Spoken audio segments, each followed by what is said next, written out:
I got a friend request from someone with my father's name and his old profile photo. My father has been dead for 7 years. I stared at the notification for a long time before I did anything. Then I did the thing I always do when something doesn't make sense.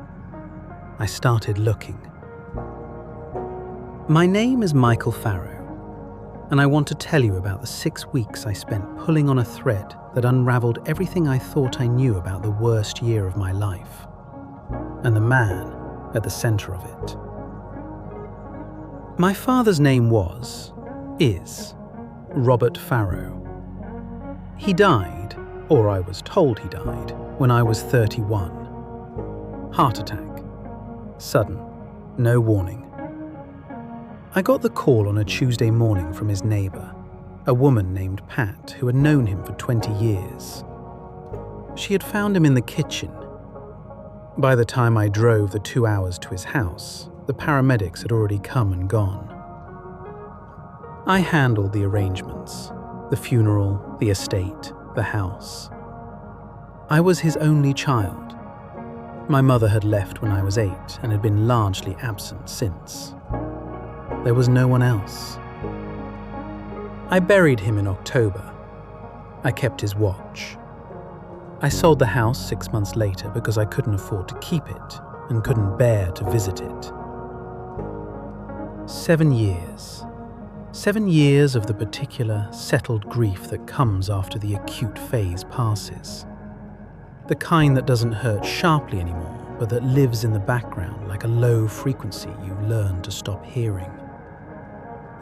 And then the notification. The profile photo was one I recognized immediately. My father, at maybe 55, younger than he was when he died, taken at some family gathering I half remembered. Slightly out of focus the way phone photos were in that era. His face exactly as I knew it. The account name was Robert D. Farrow. His middle initial was D. I sat with my phone for a long time. The rational explanations lined up automatically. Someone had stolen his photos. A scammer using old images pulled from somewhere. A memorial account someone had set up without telling me. A glitch, an error, a coincidence of names. I went through all of them. Then I accepted the request. Not because I believed any of the rational explanations, but because whatever this was, I needed to know what it was. And accepting was the fastest way to find out. For 3 days, nothing happened. The account sat in my friends list. I checked it repeatedly, more times than I want to admit. The profile was sparse. No posts, no tagged photos, no listed location or employer. Just the name, the photo, and an account that had been created 14 months ago. 14 months ago. I had been trying not to think about what that implied. On the 4th day, a message arrived. It said, "I wasn't sure if you'd accept. I'm glad you did." I read that sentence approximately 30 times. Then I typed back, "Who is this?" The reply came within minutes. "You know who it is." I put my phone down, stood up, walked to the window of my apartment and looked at the street below for a while. The ordinary movement of an ordinary afternoon. People and cars, and the world doing what it does, completely indifferent to what was happening inside my apartment. Then I picked up my phone and typed, "Prove it." What came back was a memory. Something specific from my childhood. A fishing trip when I was 9, a particular lake, a detail about what I had caught and what he had said when I held it up. Not a detail that would appear anywhere online. Not a detail a stranger could have found. Something that only he and I knew. I sat down on the floor. I don't know how long I stayed there. Long enough that the light in the room changed.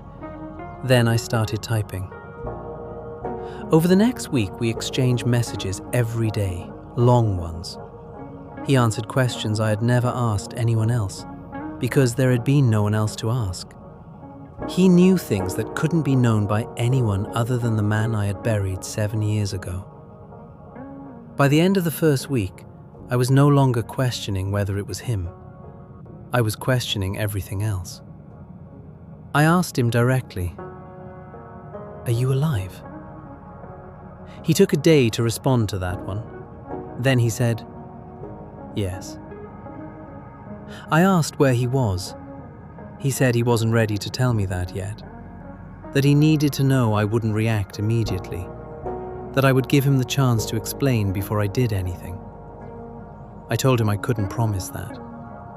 He said, "Fair enough. Then I'll tell you why first and let you decide." What followed was the hardest thing I have ever read. My father had been in debt. Not ordinary debt, the kind that accumulates slowly and catastrophically, driven partly by bad decisions and partly by circumstances that had spiraled beyond his control.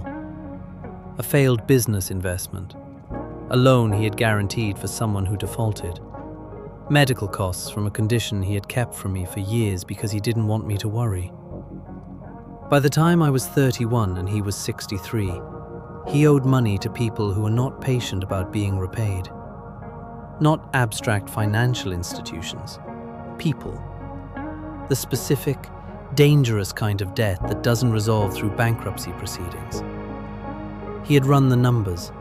He had looked at every option, and he had decided, wrongly, he said, and he said it clearly and without qualification. He said it was the worst decision he had ever made. That disappearing was the only way out that didn't end with him dead anyway, or with the people he owed finding their way to me. He had staged it carefully. Pat, the neighbor, had been in his confidence, had known, had agreed to make the call, had believed she was protecting him. She had died 3 years ago, which was part of what had finally moved him to reach out. The last person who knew was gone. The weight of it had become unbearable. He had watched from a distance for 7 years. He knew about my life in the way you know about someone from the outside, the things that were visible, the outline of it. He had not let himself know more because he thought knowing more would make it impossible to stay away. He said, "I told myself you were better without the mess of me." I was wrong about that too. I read all of this over the course of a long evening. Then I closed the app, made dinner I didn't eat, watched television I didn't see. The next morning, I called my therapist and told her I needed an emergency appointment. She saw me that afternoon, and the week after, and the week after that.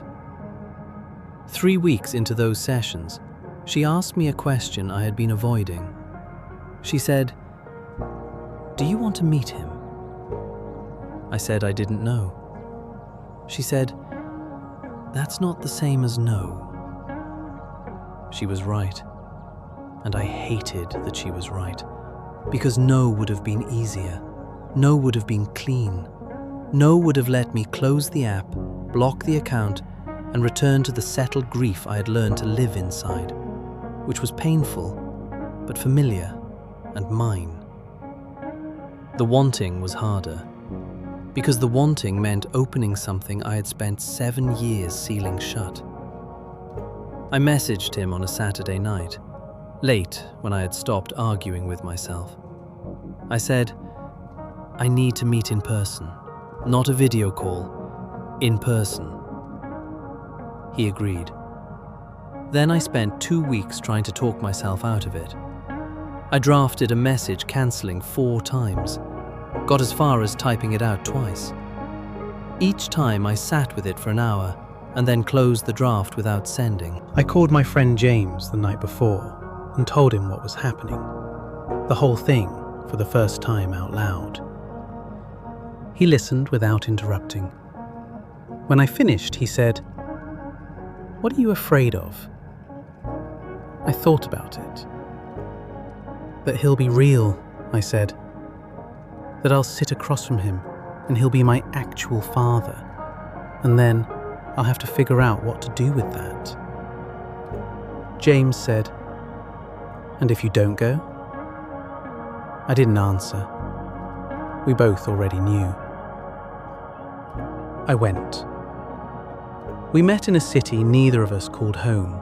Neutral ground, his suggestion, which I thought was the right call. A coffee shop, a corner table, mid-morning on a Wednesday. I was there first. I ordered coffee I didn't drink, watched the door. When he walked in, I almost didn't recognize him. I had been expecting my father, the version of him I carried in my memory, frozen at 63, the age he was when I buried him. The man who walked through the door was 70, or looked it. Grey where there had been brown, thinner in the face, a slight hesitation in his step that hadn't been there before. He saw me before I fully processed him. He stopped just inside the door. We looked at each other across the length of the coffee shop. And then he did something I hadn't expected. He didn't come to me. He just stood there, waiting. Like he understood completely that crossing the room was not his move to make. That he had already crossed enough distance on his own terms, and this last stretch was mine to decide. I stood up. I walked to him. We didn't hug. We didn't shake hands. We just stood close enough to confirm what we both already knew, and then we went to the table and sat down. He said, "I'm sorry, Michael." I said, "I know." We talked for 4 hours. I asked everything I had been holding for 6 weeks, and he answered everything I asked. I didn't make it easy for him, and I don't think he expected me to. There were things he said that I accepted, and things he said that I pushed back on hard, and things he said that I'm still not sure what to do with. At the end, I asked him the question I had been building toward all morning. "What do you want?" I said. "From this, from me. What are you asking for?" He thought about it for a long time. "I'm not asking for anything," he said finally. "I stopped having the right to ask the things from you a long time ago. I needed you to know I was alive. And I needed to see you, once. Whatever happens after that is yours to decide." I looked at my father across a table in a city neither of us was from, and I thought about the 7 years, the funeral, the watch I still wore, the house I had sold, the particular silence of a life that had lost its last witness. He disappeared once. This time, the choice is mine. We're in contact, carefully, slowly, with a lot of space between exchanges. I don't know what it will become. I'm not trying to know yet. What I know is that I went.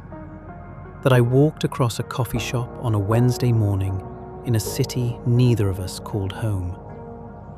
That I made the first move. And whatever comes next, that part, that one small, enormous step across a room, was mine. Nobody can take it back.